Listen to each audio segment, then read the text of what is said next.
This is Clarence Hill from DLLS Cowboys welcoming in Texas legend, NFL legend, Ricky Williams to the show. Man, appreciate you showing up. Appreciate you giving us some time. How are you doing today? It's great. It's one of my favorite times of year. It's great for football, Super Bowl. So I couldn't miss out on this opportunity. You're here talking about your post-career journey, and you have a new series coming out. What's that about? It's funny. I've been doing Radio Row for 20-some years, and this is the first time where I really felt like I had something to talk about. Right. And it's my post-career journey, but it's really a journey that started during football. And I think anyone who's played high-level football, in order to be good, in order to get back on the field, you got to learn how to recover, how to heal. And I think for people to have a career after football, you got to heal your body, you got to heal your mind, you got to heal your soul so that you can get on to what's next. That was all part of doing your career, and certainly I don't know if it's called pitfalls, whatever you want to call it at this point, doing your career. You missed a lot of games. It's interesting to me that if the NFL policies today were in place back then, what your career would look like. It would have looked different. And I would have had bigger numbers, but Yes. I don't think I'd have been as a complete person. Okay. Because we can call them pitfalls when we're young, but when we get older, it's the character building Life experiences lessons. that made us who we are. Right. Who we are. Right. Yeah. Because I look back. Obviously, I'm a Longhorn, and been following your career since your rookie year, coming out of San Diego, coming to Texas, and rooting for you.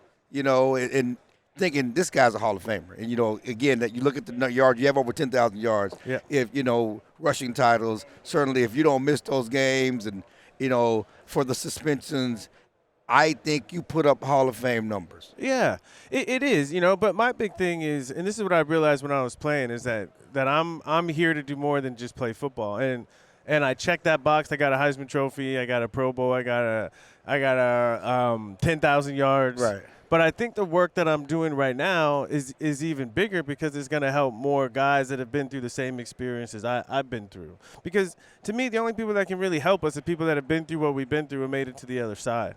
And so this project I'm doing is really all about that.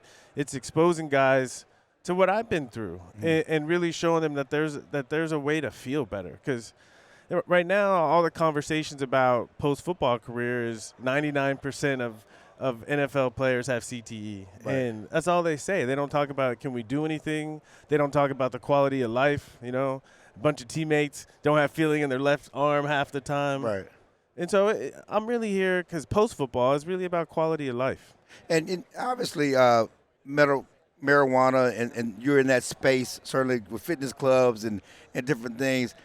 How does that help a player recover? Because obviously, they didn't want us to use that. They didn't want players to use that back in the day. But now, certainly the mindset has changed in a lot of areas as far as how it helps players deal with pain. Yeah. I mean, it's pain, it's stress, it's all of it. And it's kind of a stereotype that athletes are going to drink. And I think it was that for a long time because we got in a lot of trouble if we smoked. And I think guys are realizing now that it's not illegal everywhere and that we're starting to do research, that it's a better alternative. It's a better alternative than the pills that doctors give us. And I think the guys feel like they're getting their lives back instead of always having to pop pills just to practice. Just from a football standpoint, being a running back, certainly loving that position, are you excited about the so-called rejuvenation of the running back this year with what Saquon is doing and what King Henry is doing? Because, there was a devaluation of running back over the last couple of years. I mean, I don't think it's going to change much. Right. What I said when all this came up a year or two ago is I said, if it's a market, we can understand why a running back, there's not a great market for a running back. But it's a different conversation when you're talking about a star player. That's a superstar. Right. Whenever I said that, the first name that would come out of my mouth is Saquon. Right. Yeah. And he's a superstar, and you can see. And I think the way the Giants handled it, letting him go, was a huge mistake. Huge mistake. But the argument here is if you look over at the 49ers and McCaffrey, and had a huge year last year. Right. But this year, where was he? Right. So the reason the market on running backs is low is because you can't depend that you're going to get consistent production year after year because it's such a brutal position. One school that is taking care of running backs, University of Texas. Certainly, Tashard Charles in Texas put a lot of running backs in the league year after year. The last couple of years with Bijan Robinson. Just talk about the backs at Texas and what they've done to bring back the running back. Because, historically, Earl Campbell, Cedric Benson, Ricky Williams. It's been known to have great back. Jamal Charles, Priest Holmes. The legacy of the running back at Texas is coming back. So, honestly, I don't even think it's really a talent thing. I think Texas does a good job of recruiting running backs. It's more of a head coach thing. To me, in order to run the ball successfully, you have to commit to it. And that's the coach, that's the coaching staff, and that's the team. And I think the past several years with the spread offenses, people kind of forgot about the run. And Sark, that's one thing I love about Sark. He got in there with Bijan, and he said, we're running the ball. And they have. Texas, last couple of years, is Texas back? Of course. I mean, yeah. I mean, we're essentially almost playing for a national championship back-to-back years. We got to get over that hump, but we're back. Right. We're back. Are you still bothered by the pitch play on 2nd and 1 from the goal line? I can't be.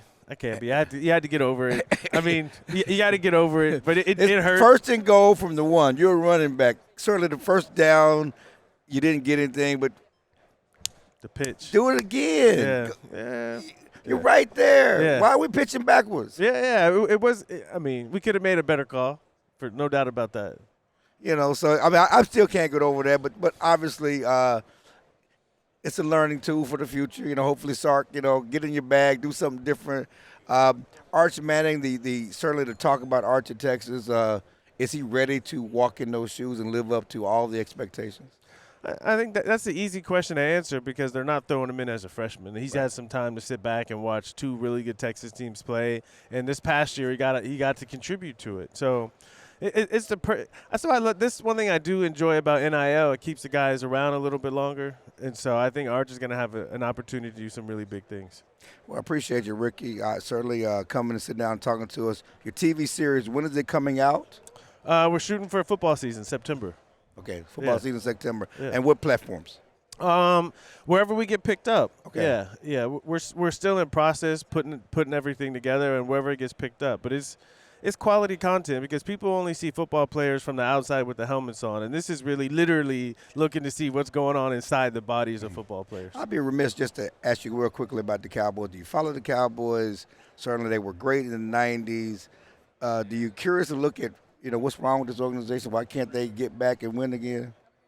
So we used to have a nickname for teams like the Cowboys. Okay. We used to call them front runners. Okay. It means when everything's going good and they're winning, right, best team on the field. Right. They get hit in the mouth, Front runners. Yeah, that's front runners. Across the league, that was a nickname? Yeah, front runners.